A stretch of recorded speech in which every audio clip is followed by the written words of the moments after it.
नमस्कार बंधुरा श्रीमद् भगवद गीतार ज्ञान हलो अमृत स्वरूप। এই কলিযুগে যে এই জ্ঞান অর্জন করবে তার সমস্ত সমস্যার সমাধান হয়ে যাবে। গীতার এই অমৃত জ্ঞান মানুষের মৃতপ্রায় মন এবং জীবনে এক নতুন প্রাণের সঞ্চার ঘটায়। তাই বন্ধুরা এ কথা সর্বদা মনে রাখবেন যে যে ব্যক্তি এই কথাগুলো মন দিয়ে শুনবে এবং ভিডিওটি শেষ পর্যন্ত দেখবে সে তার সমস্ত সমস্যার সমাধান পেয়ে যাবে। শ্রীকৃষ্ণ গীতায় বলেছেন, জীবনে যদি কেউ তোমাকে ঠকায় বা কষ্ট দেয় তবে সেই ব্যক্তির চিন্তা করা বন্ধ করো এবং নিজেও দুঃখী হওয়া বন্ধ করো, বরং সেই অভিজ্ঞতা থেকে কিছু শিখে নাও। বন্ধুরা এই পৃথিবীতে মানুষ আসলে তেমন নয় যেমনটি আমরা মনে করি। এখানে মানুষ তাদের মুখে মুখোশ পরেই ঘুরে বেড়ায়। প্রত্যেকেই নিজেকে ভালো দেখানোর জন্য প্রচেষ্টা করে, কিন্তু এই কলিযুগে ভালো হওয়ার চেষ্টা খুব কম মানুষই করে। যদি তুমি কারো সাথে সামান্য ভুল আচরণ করো তবে তার আসল রূপ তোমার সামনে প্রকাশ পাবে। আবার তোমার জীবনে কঠিন সময় এলে সেই সময় তোমাকে সেই ব্যক্তির আসল চেহারা দেখাবে। তাই এ কথা মনে রাখো, কারো উপরে তাড়াহুড়া করে বিশ্বাস করা উচিত নয় এবং কারো কাছ থেকে অতিরিক্ত আশা করা উচিত নয়, কারণ পরে সমস্ত আশা ভেঙে যায়। শ্রীকৃষ্ণ অর্জুনকে বলেছেন, হে অর্জুন, একবার তোমার মন, হৃদয় ও বুদ্ধিকে আমার প্রতি নিবদ্ধ করো, তারপর দেখবে কেউ তোমাকে দুঃখ দিতে পারবে না এবং তোমার হৃদয়ে কেউ আঘাত করতে পারবে না। বন্ধুরা এ কথা সর্বদা মনে রাখবেন যে এই কলিযুগে তুমি যাকে সীমাহীনভাবে ভালোবাসবে বা বিশ্বাস করবে সবচেয়ে বেশি কষ্টও সেই ব্যক্তি তোমাকে দেবে। এই পৃথিবীতে হৃদয়ের কোনো মূল্য নেই, কেউ তোমার আবেগ বুঝবে না। মানুষ যতক্ষণ তোমার থেকে উপকৃত হয় ততক্ষণই তারা তোমার সাথে ভালো ব্যবহার করে এবং মিষ্টি কথা বলে, কিন্তু তাদের প্রয়োজন শেষ হয়ে গেলেই তাদের আচরণ বদলে যায়। তখন তারা তোমার সাথে কথা বলা তো দূরের কথা, তোমার পাশে বসতেও চায় না। তাই বলা হয়, যখন তুমি কারো সাথে প্রথমবার দেখা করো তখন তাকে বিশ্বাস করো না। সে শুধু একটি মুখোশ পরা ব্যক্তি যা তোমাকে দেখানোর জন্য এবং তোমাকে প্রলুব্ধ করার জন্য। এখন এটা সম্পূর্ণ তোমার উপরে নির্ভর করে যে তুমি সেই ব্যক্তির সাথে যুক্ত হবে নাকি নিজের বুদ্ধি দিয়ে সঠিক সিদ্ধান্ত নেবে। শ্রীকৃষ্ণ গীতায় বলেছেন, তোমার অতীতকে ভুলে যাও, কারণ যদি তুমি সেই সময়কে মনে করো, যদি তুমি অতীতের স্মৃতি ধরে বেঁচে থাকো তবে তুমি নিজেই দুঃখিত হয়ে যাবে। কারণ যদি তুমি অতীতের দুঃখগুলোর মধ্যে বাস করো তবে তুমি কখনোই জীবনে সুখী হতে পারবে না। শ্রীকৃষ্ণ বলেছেন, যখনই তুমি জীবনে একাকিত্ব অনুভব করো, গীতার এই সত্যটি ভালোভাবে বুঝে নাও, তুমি এই পৃথিবীতে একা এসেছো এবং একাই চলে যাবে। তুমি খালি হাতে এসেছো এবং খালি হাতেই যাবে। গীতায় শ্রীকৃষ্ণ অর্জুনকে বলেছেন, এই কলিযুগে কেউ আমাকে মানুক বা না মানুক, আমি সেই মানুষকে কখনো একা ছেড়ে দিই না যে প্রতিদিন সকালে এবং সন্ধ্যায় আমাকে স্মরণ করে। এই পৃথিবীতে যা কিছু আছে সবই আমারই সন্তান, তাই মানুষ, প্রাণী সবাই ঈশ্বরেরই সন্তান। শ্রীকৃষ্ণ বলেছেন, তোমার একাকিত্বে কখনো দুঃখ পাওয়া উচিত নয় বা ভয় পাওয়া উচিত নয়, কিন্তু এক জিনিস থেকে অবশ্যই ভয় পাবে, যে ব্যক্তি পাপ করছে এবং ভুল পথে চলছে তার সাথে কখনো জড়িও না।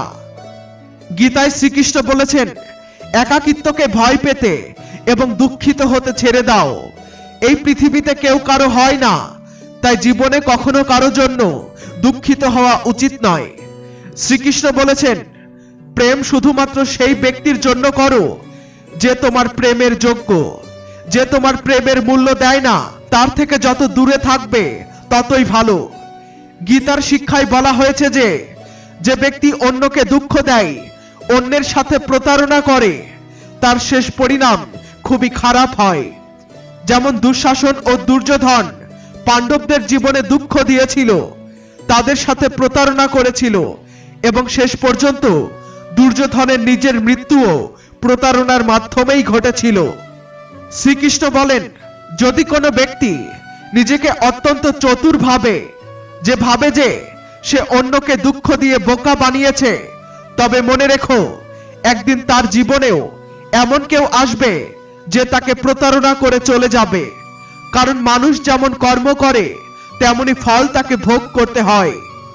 গীতায় শ্রীকৃষ্ণ আরো বলেছেন, মানুষের রাগ তার সম্পূর্ণ ধ্বংস ডেকে আনে। রাগী ব্যক্তির কোনো বন্ধু থাকে না, সবাই রাগী ব্যক্তির থেকে দূরে সরে যায়, তার সমস্ত সম্পর্ক ভেঙে যায় এবং কেউই তার সঙ্গে থাকতে চায় না। শ্রীমদ্ ভগবদ গীতা আমাদের শেখায় যে তুমি যতই ভালো হও না কেন, যদি খারাপ লোকদের সঙ্গ করো তবে তোমার পরিণামও সেই খারাপ লোকদের মতোই হবে। মনে আছে, ভীষ্ম পিতামহ ছিলেন ব্রহ্মচারী ও ধার্মিক, কিন্তু তিনি অধর্মের পক্ষ নিয়েছিলেন, ফলে মৃত্যুর সময় তাকে কঠোর যন্ত্রণা সহ্য করতে হয়েছে। তাই খারাপ লোকদের সঙ্গ কখনোই করা উচিত নয়। শ্রীকৃষ্ণ গীতায় বলেছেন, মানুষকে নিজের মন শান্ত রাখতে হবে, কারণ যার মন অশান্ত সে জীবনে শুধু দুঃখই পায়। অশান্ত মন মানুষের মধ্যে দুঃখের জন্ম দেয়, আর শান্ত মন ও শান্ত মস্তিষ্ক পরম আনন্দের জন্ম দেয়।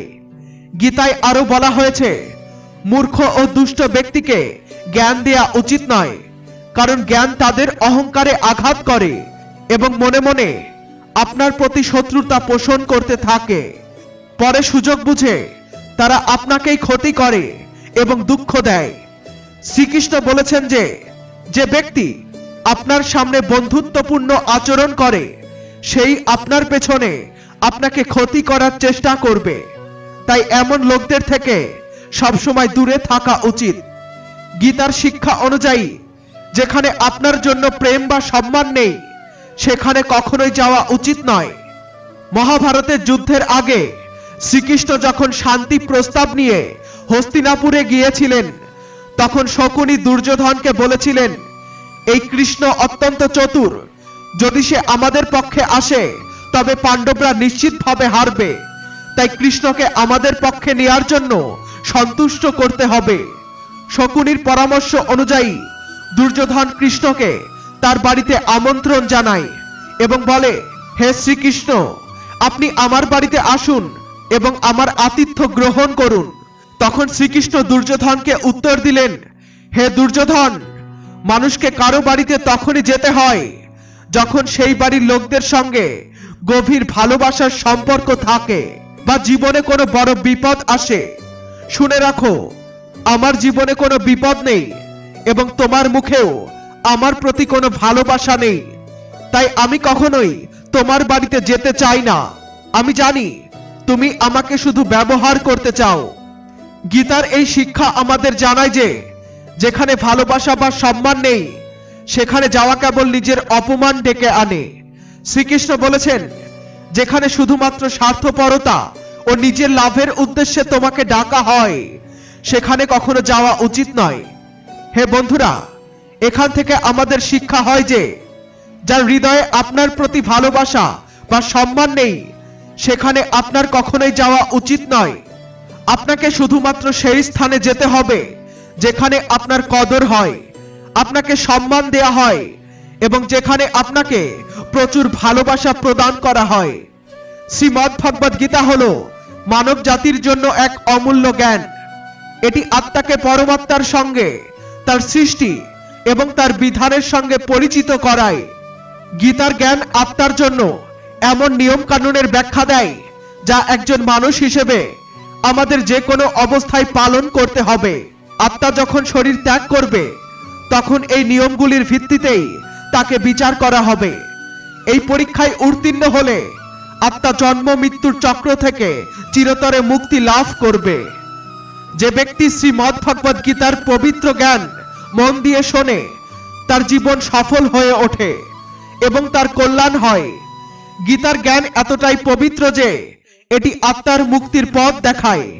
শ্রীকৃষ্ণ বলেছেন, আমি সবকিছুর শুরু এবং সবকিছুর শেষ।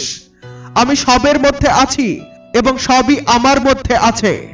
যা কিছু তুমি দেখতে পারো, অনুভব করতে পারো বা স্পর্শ করতে পারো, সবই আমি। এই নদী, পাহাড়, সূর্য, চাঁদ, তারা সবকিছু আমি সৃষ্টি করেছি। আমি ঈশ্বর, শয়তান, রাক্ষস এবং মানুষ সৃষ্টি করেছি। আমি সর্বত্র আছি। আমি ব্রহ্মা রূপে সৃষ্টি করি এবং রুদ্র রূপে সবকিছু ধ্বংস করি। গীতায় বলা হয়েছে, এই বড় পরীক্ষার জন্য ঈশ্বর প্রকৃতির সৃষ্টি করেছেন 5টি উপাদান দিয়ে: বায়ু, অগ্নি, জল, পৃথিবী এবং আকাশ। আমরা এগুলো অনুভব করতে পারি, কিন্তু ঈশ্বর এই ইন্দ্রিয়ের বাইরে। আত্মা এই 5টি ইন্দ্রিয়ের সঙ্গে একটি রোবটের মতো, যার তার সৃষ্টিকর্তার কোনো ধারণা নেই। অর্জুন যখন ভগবানের মহিমা ও বিরাট রূপ দেখতে চেয়েছিলেন, তখন শ্রীকৃষ্ণ তাকে দিব্যচক্ষু প্রদান করেছিলেন। শ্রীমদ্ভগবদ গীতা আমাদের শেখায় যে আত্মা অবিনশ্বর। আত্মাকে কেউ হত্যা করতে পারে না, দগ্ধ করতে পারে না, ডুবিয়ে দিতে পারে না বা কেটে ফেলতে পারে না। কিন্তু আত্মাকে পরমাত্মার সঙ্গে চিরস্থায়ীভাবে থাকতে হলে এই জীবনরূপী পরীক্ষায় অংশগ্রহণ করতেই হবে। এই পরীক্ষার জন্য আত্মা পরমাত্মার থেকে বিচ্ছিন্ন হয়ে এই পৃথিবীতে জন্মগ্রহণ করে। শ্রীমদ্ভগবদ গীতা আমাদের শেখায় যে আত্মা 88 কোটি জন্মজনি পেরিয়ে মানব দেহ ও মন লাভ করে। এই মানব জীবন আত্মার জন্য এক পরীক্ষা, যেখানে আত্মাকে ভালো ও খারাপ আবেগের এক জটিল চক্রব্যূহে রাখা হয়। এই পরীক্ষা চলাকালীন আত্মাকে নিজের তামসিক ও রাজসিক গুণ থেকে বেরিয়ে সাত্ত্বিক জীবনে প্রবেশ করতে হয়। তামসিক গুণ হলো সেই গুণ যা আমাদের মধ্যে হীনমন্যতা সৃষ্টি করে এবং নিজের ক্ষতি করে। রাজসিক গুণ হলো সেই গুণ যা আমাদের লোভ ও হিংসুক বানায় এবং অন্যদের ক্ষতি করে। সাত্ত্বিক গুণ হলো সেই গুণ যা আত্মাকে আশেপাশের সমস্ত কিছুর সঙ্গে সংযুক্ত রাখে এবং ভালোবাসতে শেখায়। এই পরীক্ষায় আত্মাকে 4টি স্তম্ভ, ধর্ম, অর্থ, কাম, মোক্ষ এর জ্ঞান অর্জন করতে হয়। এই স্তম্ভগুলি আত্মাকে পরমাত্মার দিকে নিয়ে যায়। প্রথম স্তম্ভ ধর্ম, এর প্রতীক হলো সিংহ। ধর্ম হলো সেই নীতি যা গীতায় বর্ণিত হয়েছে: সত্য বলা, চুরি না করা, ভগবানের প্রতি শ্রদ্ধা রাখা, অন্যকে ক্ষতি না করা, এগুলি ধর্ম। আত্মাকে জীবনের প্রতিটি মুহূর্তে ধর্মের অনুসরণ ও তার রক্ষা করতে হবে। দ্বিতীয় স্তম্ভ অর্থ, এর প্রতীক ঘোড়া। অর্থ মানে জীবনের উদ্দেশ্য। আত্মাকে জীবনের প্রতিটি মুহূর্তে নিজের পৃথিবীতে থাকার কারণ বুঝতে হবে। ভালো ছেলে মেয়ে, ভাই বোন বা জীবন সঙ্গী হয়ে সম্পর্কের দায়িত্ব পালন করতে হবে। তৃতীয় স্তম্ভ কাম, এর প্রতীক মানুষ। মানুষের মধ্যে থাকে 6টি আবেগ: কাম, ক্রোধ, লোভ, মোহ, অহংকার এবং ঈর্ষা। এই আবেগগুলো মানুষের নিজের এবং অন্যদের ক্ষতির কারণ হতে পারে। এগুলোকে নিয়ন্ত্রণ করতে হবে। সন্তোষ ও সরলতার মাধ্যমে এই আবেগগুলোর উপরে জয়লাভ সম্ভব। চতুর্থ স্তম্ভ মোক্ষ, এর প্রতীক হাতি। মোক্ষ হলো আত্মার মুক্তি। এই পরীক্ষা চলাকালীন মানুষ বিভিন্ন ইচ্ছা রাখে। কিছু ইচ্ছা এই জীবনে পূর্ণ হয়, আর কিছু ইচ্ছা অপূর্ণ থেকে যায়। শ্রীমদ্ভগবদ গীতায় বলা হয়েছে, আত্মার চূড়ান্ত লক্ষ্য হলো এই 4টি স্তম্ভে সঠিকভাবে উত্তীর্ণ হওয়া। এই 4টি স্তম্ভের মাধ্যমে আত্মা তার প্রকৃত উদ্দেশ্য উপলব্ধি করে এবং পরমাত্মার সঙ্গে মিলিত হওয়ার পথ খুঁজে পায়। শ্রীমদ্ভগবদ গীতা আমাদের শেখায় যে ইচ্ছাগুলোই আমাদের পুনরায় পৃথিবীতে আসার মূল কারণ। যদি আমরা ইচ্ছাহীন হয়ে যাই, তবে এই জন্ম মৃত্যুর চক্র থেকে মুক্তি পাওয়া সম্ভব। এই মুক্তির পথে মুক্তি, ক্ষমা এবং আত্ম অনুশোচনা গুরুত্বপূর্ণ ভূমিকা পালন করে। যারা আমাদের সাথে অন্যায় করেছে তাদের ক্ষমা করে এবং যাদের সাথে আমরা অন্যায় করেছি তাদের কাছে ক্ষমা চেয়ে আত্মা মুক্তির পথে এগিয়ে যায়। শ্রীমদ্ভগবদ গীতায় বলা হয়েছে, আত্মা যতদিন না পর্যন্ত জীবনের 4টি স্তম্ভ ধর্ম, অর্থ, কাম এবং মোক্ষ সম্পূর্ণভাবে উপলব্ধি করে, ততদিন তাকে বারবার মানব জীবনে ফিরে আসতে হবে। ধর্ম নৈতিকতা এবং ন্যায় বিচার অনুসরণ করা। অর্থ হলো জীবনের লক্ষ্য এবং সম্পর্কের দায়িত্ব পালন করা। কাম, ইচ্ছা এবং আবেগকে নিয়ন্ত্রণ করা। মোক্ষ হলো মুক্তি, যা সকল ইচ্ছা ও পাপ থেকে আত্মার মুক্তি নিশ্চিত করে। আত্মার এই পরীক্ষা শেষ হলে তা তার দেহ ও পৃথিবীর সমস্ত বস্তু ত্যাগ করে। সৃষ্ট জগৎ অন্য কারো হয়ে যায়। তার আত্মা তার কর্মফল বিচার পাওয়ার জন্য যাত্রা শুরু করে। আত্মার সৎকর্ম তাকে স্বর্গে নিয়ে যায়, যেখানে কিছু সময়ের জন্য আনন্দে কাটায়। অন্যদিকে পাপের ফল তাকে নরকে নিয়ে যায়, যেখানে সে শাস্তি পায়। শাস্তি শেষে আত্মা আবার নতুন দেহ এবং মন পায় এবং নতুন পরীক্ষার জন্য পৃথিবীতে ফিরে আসে। গীতা আমাদের বোঝায় যে আত্মা শরীর, মন বা হৃদয়ের মাধ্যমে পরমাত্মার সাথে যোগ স্থাপন করতে পারে। কর্মযোগ এমন কর্ম যা পরমাত্মার ইচ্ছায় হয় এবং যা মানব জাতির মঙ্গল করে। উদাহরণ, বাল্মীকি তার কর্মের মাধ্যমে রামায়ণ রচনা করেছিলেন এবং শ্রবণ কুমার তার পিতামাতার সেবার মাধ্যমে মুক্তি লাভ করেছিলেন। রাজযোগ হলো মনের মাধ্যমে পরমাত্মার সাথে যোগ। এটি মনের শক্তি, শ্বাস নিয়ন্ত্রণ, সাধনা এবং ধ্যানের মাধ্যমে অর্জন করা যায়। মনের শক্তিকে চক্র এবং কুণ্ডলিনী শক্তির মাধ্যমে জাগ্রত করে এই যোগ সম্ভব। শঙ্করাচার্য, স্বামী পরমহংস এবং স্বামী বিবেকানন্দের মতো মহান যোগীরা এই পথে পরমাত্মার সাথে যোগ স্থাপন করেছিলেন। শ্রীমদ্ ভগবদ গীতা আমাদের শেখায় যে শুধুমাত্র নিজের কর্ম ও যোগের মাধ্যমে আত্মাকে মুক্তির পথ দেখানো সম্ভব। এই মুক্তি আত্মার চূড়ান্ত লক্ষ্য। শ্রীমদ্ ভগবদ গীতা আমাদের শেখায় পরমাত্মার শরণাগত হলে সমস্ত পাপ ধুয়ে যায় এবং আত্মা মুক্তির পথে এগিয়ে যায়। এই শরণাগত অবস্থাকে ভক্তিযোগ বলা হয়। শ্রী চৈতন্য মহাপ্রভু, মীরাবাই এবং হনুমানজি এই যোগের সর্বশ্রেষ্ঠ উদাহরণ। ভক্তিযোগে হৃদয়ের গভীর আবেগ এবং ভক্তির মাধ্যমে পরমাত্মার কাছে পৌঁছানো সম্ভব। শ্রীকৃষ্ণ গীতায় বলেন, প্রতিটি প্রাণীকে তার করা শুভ এবং অশুভ কর্মের ফল ভোগ করতেই হয়। একজন কৃষক যে বীজ বপন করেন, তিনি সেই ফসলই কাটেন। এই বিধান অপরিবর্তনীয় এবং চিরন্তন। মানুষ তার কর্মে স্বাধীন। সে ইচ্ছা করলে শুভ কর্ম করতে পারে অথবা অশুভ কর্ম বেছে নিতে পারে। তবে তার কর্মের ফল নির্ধারিত হয় পরমাত্মার ন্যায় বিচার দ্বারা। পরমাত্মা বলেন, যেমন কর্ম তেমনি ফল। এই নীতি কখনো পরিবর্তিত হয় না। ভালো কাজের ফলে সুখ এবং প্রশান্তি আসে। পাপ বা মন্দ কাজের ফলে সর্বদা ভয়, অনুশোচনা এবং শাস্তি অপেক্ষা করে। মানুষ তার কর্মে স্বাধীন হলেও তার ফল পরমাত্মার ইচ্ছার উপরে নির্ভর করে। কোনো সুপারিশ বা প্রভাব এখানে কাজ করে না। পরমাত্মার বিচার চিরন্তন এবং অপরিবর্তনীয়। রূপক অর্থে বলা হয়েছে, মানুষ এই পৃথিবীতে ঘুষ বা প্রভাব দিয়ে নিজের কাজ করিয়ে নিতে পারে, কিন্তু পরমাত্মার সামনে এটি অসম্ভব। তিনি সবার কর্ম দেখেন, জানেন এবং তার ভিত্তিতেই বিচার করেন। যারা ভালো কাজ করেন তারা সর্বদা ভেতরে শান্তি অনুভব করেন। তাদের আত্মা পরিষ্কার থাকে এবং তারা ভবিষ্যতের জন্য প্রস্তুত থাকেন। যারা পাপ করেন তারা সর্বদা ভয়ে থাকেন। তাদের মনের মধ্যে সন্দেহ এবং অপরাধবোধ বাসা বাঁধে।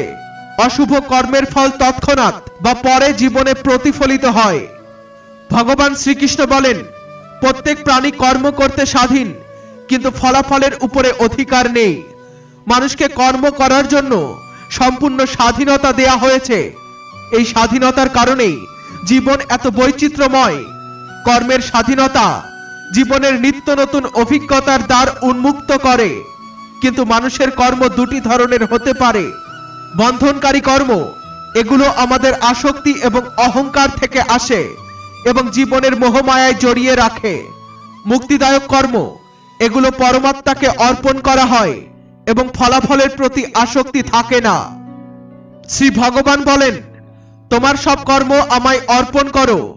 এর ফলে অহংকার দূর হয় এবং কর্মের ফলাফলের আসক্তি থাকে না। কর্ম শুদ্ধ হয়ে যায় এবং মুক্তির পথে সহায়ক হয়।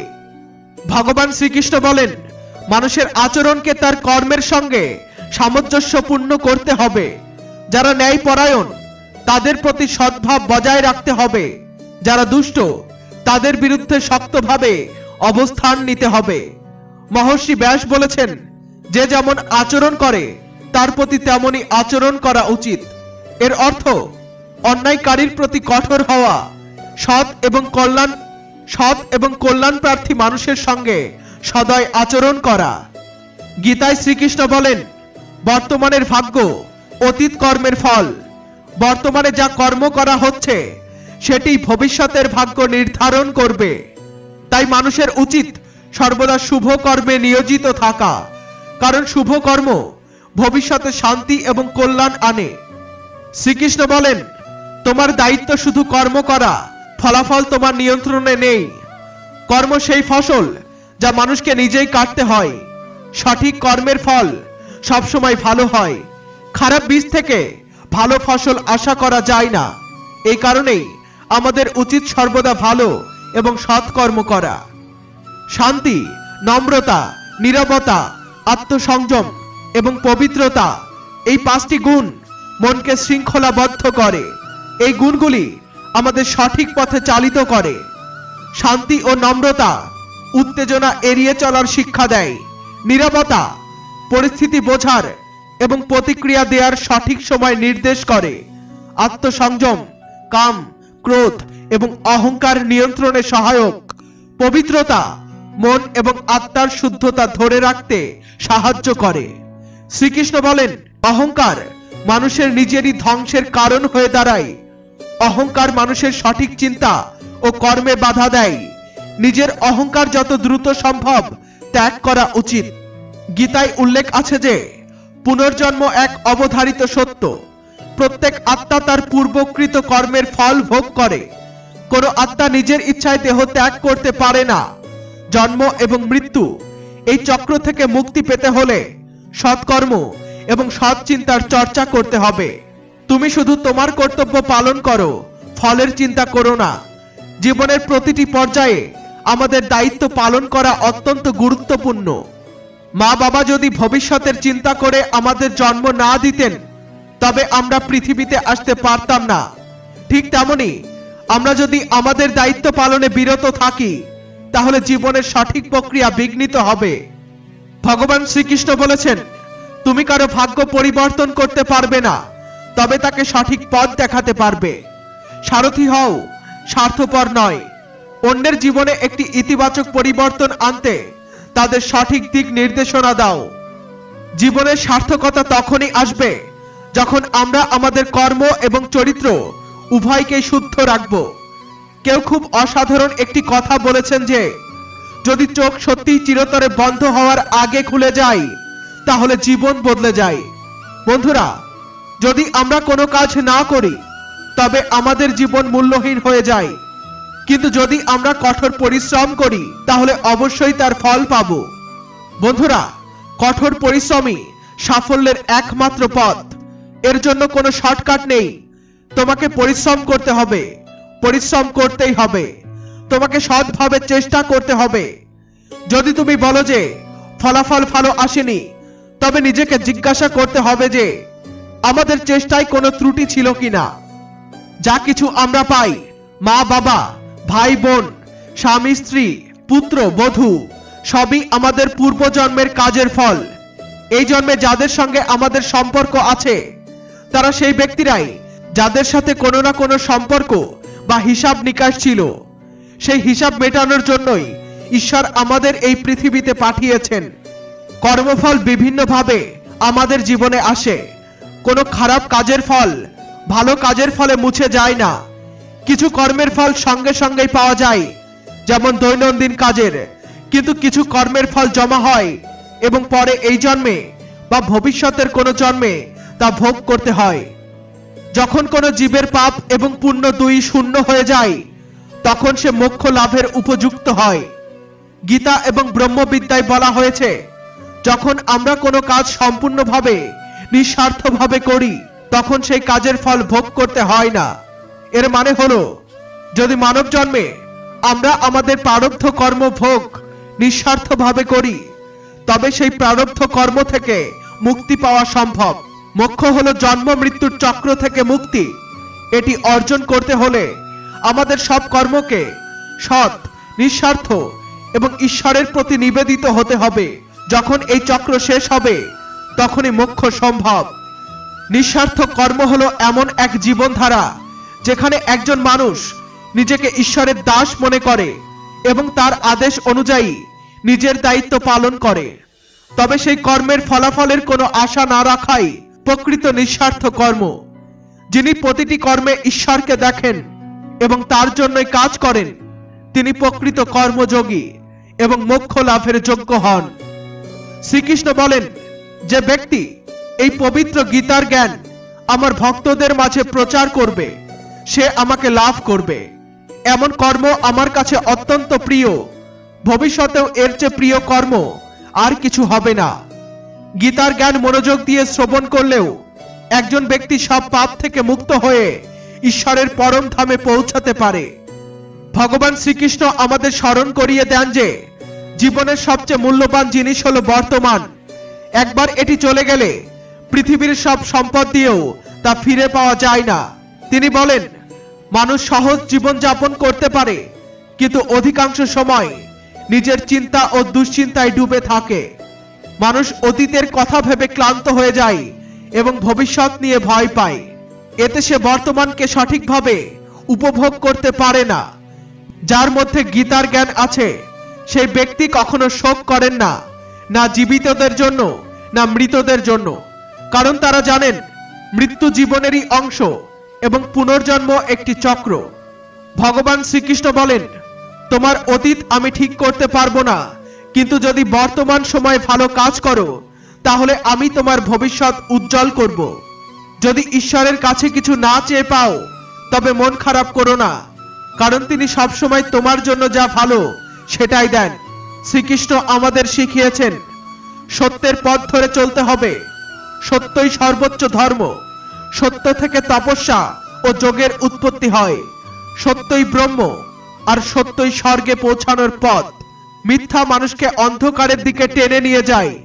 সব প্রাণীর প্রতি সমান আচরণ, সমস্ত প্রাণীর প্রতি সমান দৃষ্টি রাখা উচিত। হিংসা ও বিদ্বেষ থেকে দূরে থাকতে হবে। শীল, লজ্জা এবং নম্রতার গুণ ধারণ করতে হবে। রাগ এড়ানো, অতিথি এবং দুস্থদের আশ্রয় দেয়া, অন্যের নিন্দা না করা বা না শোনা, নিজের প্রতি অহংকার না করা। সত্যই সব ধর্মের মূল এবং এটি মানুষকে উজ্জ্বল পথে পরিচালিত করে। যিনি সত্য ও ধর্ম অনুসরণ করেন তিনি পৃথিবীতে এবং মৃত্যুর পরেও শান্তি পান। কামনা ও মোহ মানুষের মনকে দুর্বল করে এবং তাকে মৃত্যু ও দুঃখের দিকে ঠেলে দেয়। কামনা থেকে মুক্তি পাওয়া সবচেয়ে বড় আনন্দ এনে দেয়, যা লোক ও পরলোকের অন্য যে কোনো সুখের তুলনায় অনেক বেশি। লোভ ও মোহ থেকে মুক্ত না হলে নিজের উপরে নিয়ন্ত্রণ প্রতিষ্ঠা করা অসম্ভব। তাই শ্রীকৃষ্ণের মতে ত্যাগই প্রকৃত শান্তি এবং সুখের পথ। যিনি নিজের কামনা ও বাসনাগুলো ত্যাগ করেন তিনি প্রকৃত আনন্দ অনুভব করেন। যে ব্যক্তি সম্পদের মোহ ত্যাগ করে নির্লোভভাবে জীবন যাপন করেন তিনিই প্রকৃত শান্তি পান। ত্যাগ ছাড়া জীবনের কোনো প্রকৃত অর্জন সম্ভব নয়। শ্রীকৃষ্ণ বলেন, ত্যাগ থেকে আসে সর্বোচ্চ সুখ এবং আদর্শ জীবনের পূর্ণতা। শ্রীকৃষ্ণ আরো বলেন, মোহ ও কামনা ত্যাগ করে তোমার চিত্তকে শান্ত করো। এমন মানুষ সর্বদা সুখী যে অপ্রয়োজনীয় চিন্তা এড়িয়ে চলে এবং সত্যের অনুশীলন করে। নীরবতা এক ধরনের সাধনা, কিন্তু ভেবে কথা বলা একটি শিল্প। যদি আপনি অপ্রয়োজনীয় কথা বলা বন্ধ করেন তাহলে আপনি আরো ইতিবাচক এবং শক্তিশালী অনুভব করবেন। সব সন্দেহ দূর করতে কথার চেয়ে চুপ থাকা ভালো। চুপ থাকলে হয়তো আপনাকে নির্বোধ ভাবা হতে পারে, কিন্তু এটি অজ্ঞানতার সবচেয়ে মূল্যবান গুণ। নীরবতা ঘুমের মতো, যা বুদ্ধিকে সতেজ রাখে। কথা বলার ক্ষমতা রৌপ্য হলেও নীরবতা সোনার মতো। সফলতার পথে যাত্রা শুরু করার আগে শান্তি ও ধৈর্য সঙ্গে রাখা উচিত। নীরব থেকে আমি অন্যদের ত্রুটি শুনতে পাই এবং নিজের ত্রুটি লুকিয়ে রাখতে পারি। যখন বলার মতো কিছু থাকে তখনই বলুন। যদি কিছু বলতে ইচ্ছা হয় তবু না বলাই ভালো। অর্থহীন কথার সেরা জবাব হলো উত্তর না দেয়া। প্রশ্নের উত্তর শান্তিতে মেলে, বিতর্কে তা হারিয়ে যায়। যদি তর্কে একজন নীরব থাকে তবে তর্ক কখনোই হতে পারে না। দেহের আওয়াজ শোনা যায়, কিন্তু মাঝে মাঝে বসে আত্মার কথা শোনা উচিত। নীরবতা ঘুমের মতো, এর ফলে জ্ঞানে নতুন উদ্দীপনা আনে। যখন তুমি একা থাকো তুমি রাগান্বিত হতে পারবে না। অভিজ্ঞতা শেখায় নীরবতাই মানুষের সবচেয়ে বেশি ভয় জাগায়। সত্য কষ্ট দেয়, কিন্তু নীরবতা মেরে ফেলে। মানুষ তাদের আত্মার মুখোমুখি হওয়া এড়াতে যে কোনো কিছু করতে পারে। নীরব থেকে তুমি অনেক সমস্যার সমাধান করতে পারো। বন্ধুরা, আজকের নিবেদন আপনাদের কেমন লাগলো একটা কমেন্ট করে জানান, আর একটা লাইক করে দিতে ভুলবেন না। আমাদের চ্যানেলে নতুন হয়ে থাকলে চ্যানেলটি সাবস্ক্রাইব করে আমাদের সাথে জুড়ে থাকুন। ফিরে আসছি নতুন কোনো ভিডিও নিয়ে। ততক্ষণ পর্যন্ত সুস্থ থাকুন।